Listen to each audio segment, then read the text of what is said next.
Hello and welcome to the Traders Expo 2017 here in New York City. I'm Matt McCall. Thanks for joining me. I'm joined by Scott Martin, also known as Scotty Markets on Twitter. I mean, the guy gave himself his own nickname. It's unbelievable. Somebody came up with that nickname. That was not self-generated, okay? Full disclosure here. Chief Investment Officer at Kingsview Asset Management, also contributor at Fox News Channel. Thanks for joining us, Scott. Yeah, good to see you. So let's talk a little bit about the currency market because there's been a lot of talk about the U.S. dollar, protectionism here in the United States. Will that really boost up the value of the dollar? Pro-growth policies that should tick up the value of the dollar. Like you said, any kind of global uncertainty seems to drive the dollar. Currency is smart market, so I watch currencies a lot as they drive other markets like commodities, for example.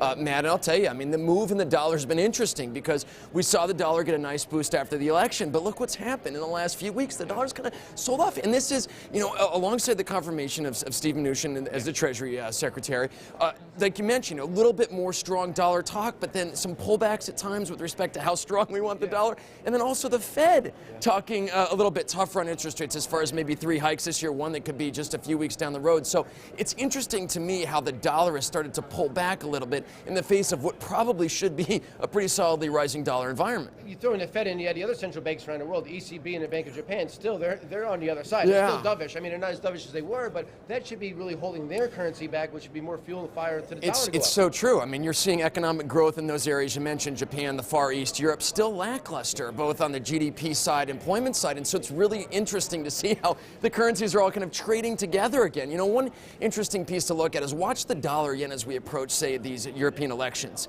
We have the French elections coming up, and then we got the Fed stuff coming up in March as well. I mean, these things are all going to happen in a very short window of time, and you'll see how the dollar maybe reacts to the yen, which is typically kind of that safety trade. They run to the yen when they want safety, and so you're also going to see how maybe that prices itself out as maybe a indication of how things are going to get with the French elections, and then how things take off after that in Europe with some of the other elections that are coming down. Yeah, I got to tell you, I bought the yen right before the election, day before election. I thought I was a genius. Yeah, the market's down 800 points, but I ended up getting crushed. I mean, so that's the safety play.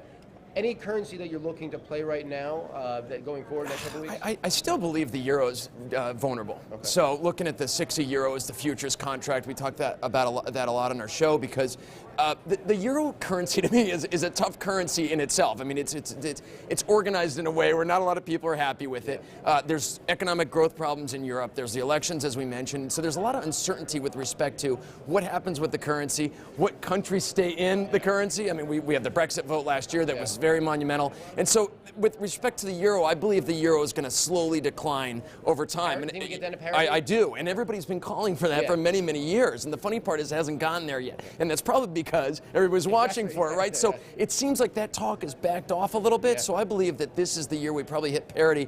And then once it hits parity, I mean, then you've got a whole nother kind of ball game because it hasn't been there before. So let's just go real quickly over to commodities. Commodities obviously tied to the U.S. dollar very, very much. Your view on commodities as a whole? Well, commodities are great things to have in your portfolio, number one, because they're good diversifiers. They tend to act on their own to some degree, and other things lead them, but they have a nice diversification piece.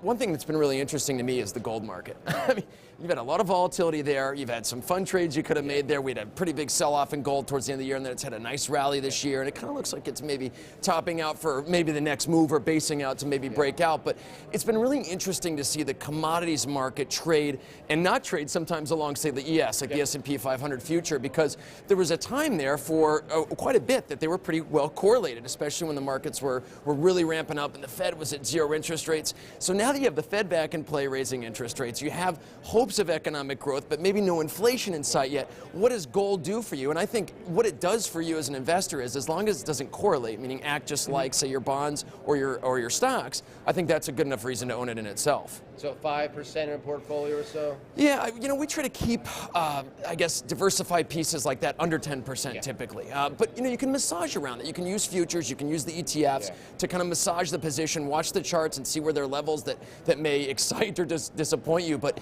having that position in there is important, whatever the percentage is, because it's in there for a reason. All right, last question. What's the last song you listened to on your phone?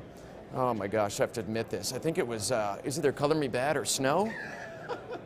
Is that going to go on tape? Yeah, and you are that old. I think it was on the airplane. You just aged both of us. Thank you very much.